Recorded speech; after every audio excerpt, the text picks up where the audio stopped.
الصلاة والسلام عليك يا رسول الله وعلى آلك وأصحابك يا حبيب الله. الصلاة والسلام عليك يا نبي الله وعلى آلك وأصحابك يا نور الله. میرے نبی کے سچے وعدے ہیں جو ایک بار سبحان اللہ کہتا ہے اللہ اس کے لیے جنت میں درخت لگا دیتا ہے، ایک بار الحمدللہ کہے اس کے لیے جنت میں درخت لگ جاتا ہے، ایک بار اللہ اکبر کہے اس کے لیے جنت میں درخت لگ جاتا ہے ود ان سیکنڈز. اور یقین کریں یہ نیکیاں جب انسان دنیا سے جائے گا نا پھر اسے ریئلائز ہوگا کہ اللہ دوبارہ بھیج دے، میں اور نیکیاں کرنا چاہتا ہوں. جب اس کا اجر دیکھے گا تو فضول باتوں میں سوشل میڈیا میں گھنٹوں ضائع کر دیتے ہیں. اپنے پورے دن میں کوئی ٹائم تو رکھیں ایسا کہ کچھ تلاوت کا ٹائم ہو، کچھ ذکر کا ٹائم ہو، کچھ درود کا ٹائم. تو انشاءاللہ اگر یہ شیڈول میں آپ نے شامل کر لیا تو یو فیل فریش.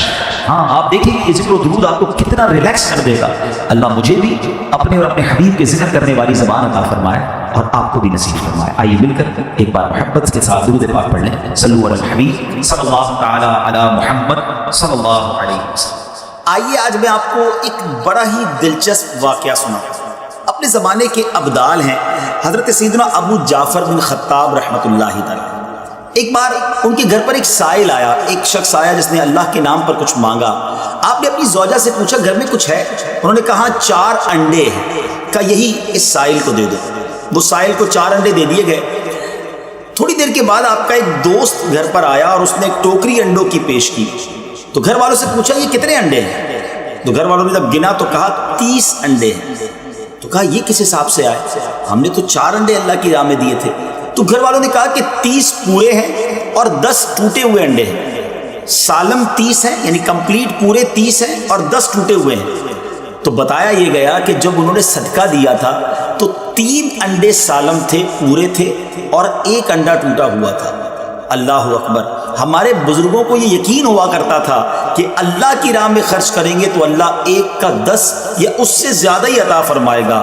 تو ٹوٹے ہوئے انڈوں کے بدلے 10 ٹوٹے ہوئے انڈے آئے اور 3 سالم پورے انڈوں کے بدلے 30 پورے آئے. سبحان اللہ. اس واقعے سے سیکھنے کو کیا ملا ناظرین؟ اللہ کی راہ میں خرچ کریں، اللہ تعالیٰ ملٹیپلائی کر کے عطا فرماتا ہے. اور اللہ کا وعدہ ہے. قرآن میں رب عز و جل کیا ارشاد فرماتا ہے؟ ان المصدقین والمصدقات واقرضوا اللہ قرضا حسنا یضاعف لهم ولهم اجر کریم. بے شک صدقہ دینے والے مرد اور صدقہ دینے والی عورتیں اور وہ جنہوں نے اللہ کو اچھا قرض دیا ان کے دونے ہیں اور ان کے لیے عزت کا ثواب ہے. ناظرین یہاں علماء نے ڈیبیٹ کی ہے کہ اللہ کو کون قرض دے سکتا ہے. اللہ نے قرآن میں کیوں یہ فرمایا کہ کون ہے جو اللہ کو قرض دے؟ ذرا غور کیجئے، اللہ کو کون قرض دے سکتا ہے؟ مگر علماء نے شاندار ڈیبیٹ کی کہ معاملہ یہ ہے کہ جب بندہ کسی کو تحفہ دیتا ہے نا تو اسے یہ امید نہیں ہوتی وہ واپس ملے، مگر قرض دیتے وقت یہ امید کنفرم ہوتا ہے کہ جناب میں پیسے دے رہا ہوں یہ میرے ہیں، مجھے واپس ملیں گے. تو اللہ تبارک و تعالیٰ نے اپنی راہ میں خرچ کرنے والوں سے گویا وعدہ فرمایا ہے کہ تم اللہ کی راہ میں خرچ کرو. یہ بیسیکلی قرض ہے اللہ کو، اللہ نے لوٹانا ہے اور اپنی شان کے مطابق لوٹانا ہے. سبحان اللہ. اور ہمارے اسلاف کو یہ یقین تھا کہ ہم جو بھی خرچ کرتے ہیں یہ ہمیں واپس یہاں بھی ملے گا اور وہاں بھی ملے گا. ناظرین دیکھیں نا آج کل جو سچویشن چل رہی ہے، لوگوں کو اپنے مال کی سیکیورٹی کی بڑی فکر ہوتی ہے. لوگ انشورنس کرواتے ہیں، بعض اوقات وہ شرعی طور پہ بھی درست نہیں ہوتی. مگر آئیے میں آپ کو ایک کمال کی انشورنس کا بتاتا ہوں. اللہ تبارک و تعالیٰ فرماتا ہے، حدیث قدسی میں ہے، اللہ تبارک و تعالیٰ ارشاد فرماتا ہے اے ابن آدم اپنا خزانہ صدقہ کر کے میرے سپرد کر دے، نہ جلے گا نہ ڈوبے گا اور نہ چوری ہوگا. تیری شدید حاجت کے وقت بروز قیامت تجھے لوٹا دوں گا. سبحان اللہ. ذرا سوچئے قیامت کا دن ہوگا، لوگ ایک ایک نیکی کے لیے مارے مارے پھر رہے ہوں گے. بیٹا ماں کے پاس جائے گا، ماں ایک نیکی دے دو. ماں بیٹے سے کہے گی بیٹا میرا ایک گناہ لے لو. نہ بیٹا ماں کے کام آئے گا نہ ماں بیٹے کے کام آئے گی. ایک ایک نیکی کے لیے لوگ ترس رہے ہوں گے. خوش نصیب ہیں وہ لوگ جو اللہ کی راہ میں خرچ کرتے ہیں، انشاءاللہ وہاں انہیں اس کا بہترین اجر دیا جائے گا اور دنیا میں بھی نوازا جاتا ہے. اس پاک میں نبی پاک نے قسم اٹھا کر فرمایا کہ میں قسم کھاتا ہوں اللہ کی راہ میں خرچ کرنے سے مال کم نہیں ہوتا. It is decided now, confirm. آپ خرچ کریں، ملٹیپلائی دیکھیں گے. آپ دنیا میں تمام چیریٹی کرنے والوں کو دیکھیں، اللہ ان کے مال میں برکت ڈال دیتا ہے. آپ دنیا میں دل کھول کر خرچ کیجئے. ایک آخری حدیث سنا کر اپنی بات ختم کرتا ہوں. ایک بار نبی پاک علیہ الصلوۃ والسلام کے مبارک گھرانے میں بکری ذبح کی گئی. میرے آقا علیہ السلام گھر تشریف لائے اور بی بی عائشہ صدیقہ رضی اللہ تعالی عنہا سے پوچھا اے عائشہ کیا بچا ہے؟ بی بی عائشہ نے کہا حضور کاندھے کے گوشت کے سوا کچھ نہیں بچا، کیونکہ انہوں نے کاندھے کا پیس بچا لیا ہوگا اور باقی سب ڈسٹریبیوٹ کر دیا، غریبوں میں بانٹ دیا۔ Look at the words of رسول اللہ صلی اللہ تعالیٰ علیہ وسلم. Please listen carefully. اللہ کے حبیب نے جو جملے کہے نا وہ کمال کے جملے ہیں، مختصر مگر پر اثر۔ اللہ کے حبیب علیہ السلام فرماتے ہیں اے عائشہ کاندھے کے سوا سب بچ گیا۔ بات آئی سمجھ میں؟ آپ نہیں سمجھے دوبارہ سنیے۔ نبی پاک فرماتے ہیں کاندھے کے سوا سب بچ گیا۔ اٹ مینز جو بٹ گیا ہے وہ بچ گیا ہے۔ میں اور آپ جو اللہ کی راہ میں خرچ کرتے ہیں نا بیسیکلی وہی سیونگز ہیں، کیونکہ وہی تو اللہ کی بارگاہ میں سیکیور ہو گیا نا، باقی تو ادھر کھا کے ختم کر دیں گے، پیچھے چھوڑ جائیں گے۔ تو بہرحال اللہ کرے بات سمجھ آ جائے، اللہ کی راہ میں ڈیفیکلٹی کے ساتھ خرچ نہ کیا کریں۔ کچھ لوگ خرچ بھی کرتے ہیں تو برڈن فیل کرتے ہیں، ارے میں دے دوں گا تو میرے کم ہو جائیں گے، اتنی ساری زکوٰۃ دینی پڑ جائے گی، میرے پاس کیا بچے گا۔ خوش دلی سے بانٹا کریں، اپنے دلوں پر بوجھ نہ سمجھیں۔ خدا کی قسم یہ اللہ کی مہربانی ہے کہ اس نے مجھے اور آپ کو دینے والا بنایا ہے، مانگنے والا نہیں بنایا۔ حالانکہ حدیث پاک کے الفاظ ہیں کہ زکوٰۃ مال کا میل ہے، حدیث پاک کا مضمون ہے جس مال میں یہ میل مل جائے اس مال کو برباد کر دیتا ہے، اور آگے عذاب الگ ہے، ادھر تو بربادی ہے ادھر عذاب الگ کھڑا ہے۔ حالانکہ دینے والوں سے کیا فرمایا سبحان اللہ کہ اپنی زکوٰۃ دے کر اپنے مالوں کو مضبوط قلعوں میں قید کر لو، سیکیور ہو جاتا ہے آپ کا مال اللہ کی رحمت سے۔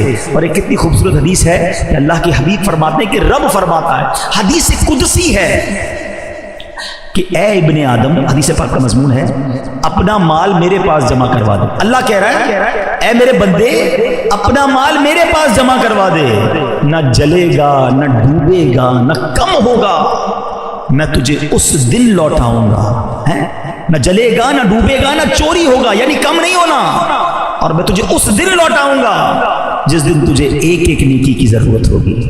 اللہ اکبر۔ وہ دن کون سا ہوگا؟ جب بیٹے کو ماں بھی مدد نہیں کرے گی، باپ کو بیٹا بھی جواب نہیں دے گا، نفسا نفسی کا دور ہوگا، ایک گناہ کوئی لینے کے لیے تیار نہیں ہوگا، ایک نیکی کوئی دینے کے لیے تیار نہیں ہوگا، اور اللہ کے یہاں وہ تمہارا ڈپازٹ جمع ہوگا۔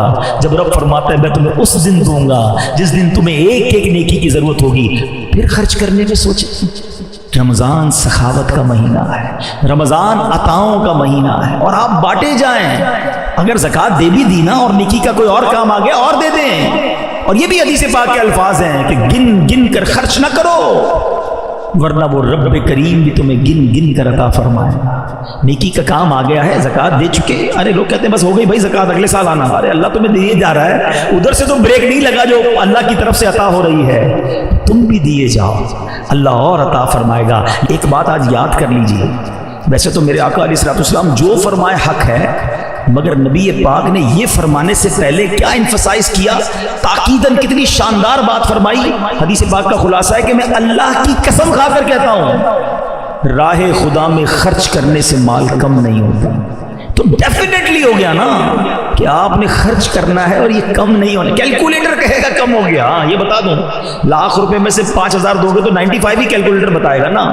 لیکن کچھ باتیں بیونڈ دا کیلکولیٹر ہوتی ہیں۔ اگر کوئی شخص کھیت میں جائے 2 بوری بیج کی لے کر اور اپنی زمین پر وہ سارے بیج چھڑک کر آ جائے تو کیلکولیٹر تو یہ کہے گا کہ 2 بوری زیرو ہو گئی، ختم ہو گئی۔ عقل مند بندہ کہے گا 2 بوری ڈال کر آیا ہے، تھوڑے دنوں بعد 2 ٹرک لے کر آئے۔ تو یہ اللہ کی راہ میں خرچ کرنا بیج ہی ہے، یہ تم بیج ڈالو اللہ فصل عطا فرمائے گا، ہمیشہ ملٹی پلائی ہوتا ہے۔ جو لوگ پوری زکوٰۃ دیتے ہیں ان سے پوچھ لیجئے کہ اگلے سال وہ زیادہ دے رہے ہوتے ہیں، کیسے زیادہ دے رہے ہیں؟ کیونکہ اللہ اور برکت ڈال دیتا ہے۔ ایک بندے کے بارے میں مولانا رقی علی خان صاحب لکھتے ہیں کہ وہ بڑے پیسے بانٹتا تھا غریبوں میں، اس کے رشتہ دار سمجھاتے کہ بھائی اتنا خرچ مت کر، بچا کے رکھ، بولتا نہیں میں اللہ کی راہ میں خرچ کروں گا، ماشاءاللہ کرتا رہتا۔ 2-4 دوستوں نے کہا اس کو پکڑ کے بند کر دیتے ہیں تاکہ اس کو یہ انسان بن جائے، تھوڑے بچانا سیکھ جائے۔ بند کر دیا اس کو، کچھ دنوں کے لیے بھوکا رکھا، قید کر دیا۔ تھوڑے دنوں بعد چھوٹا نا جب اس کو چھوڑا تو وہ جا کے اس نے اور خرچ کرنا شروع کر، زیادہ خرچ کرنا شروع کر دیا۔ تو کہا تمہیں قید سے سبق نہیں ملا؟ کہتا قید میں گیا تو سبق مل گیا کہ بھوکا رہا تو پتا چلا کہ بھوکوں کا حال کیا ہوتا ہے۔ غریبوں کی فکر تو قید میں رہ کے مجھے ہوئی کہ میں چند دن قید میں رہا ہوں تو میرا یہ حال ہے، جو بیچارے ساری زندگی اس طرح گزارتے ہیں ان کا کیا حال ہوگا۔ یہ سبق لینے آتا ہے رمضان، مگر یہاں تو پلاننگ ہی کچھ اور ہے۔ تو پلیز اس رمضان میں نبی پاک کے انداز کو فالو کر لے، اور خوب خرچ کریں تو ہمیشہ ایک تو میرا ایک بہت بڑا درد ہے، پر اللہ کرے کسی کے لیے فائدہ ہو جائے، آپ بھی اس بات کو پلیز میں کہتا ہوں وائرل کریں.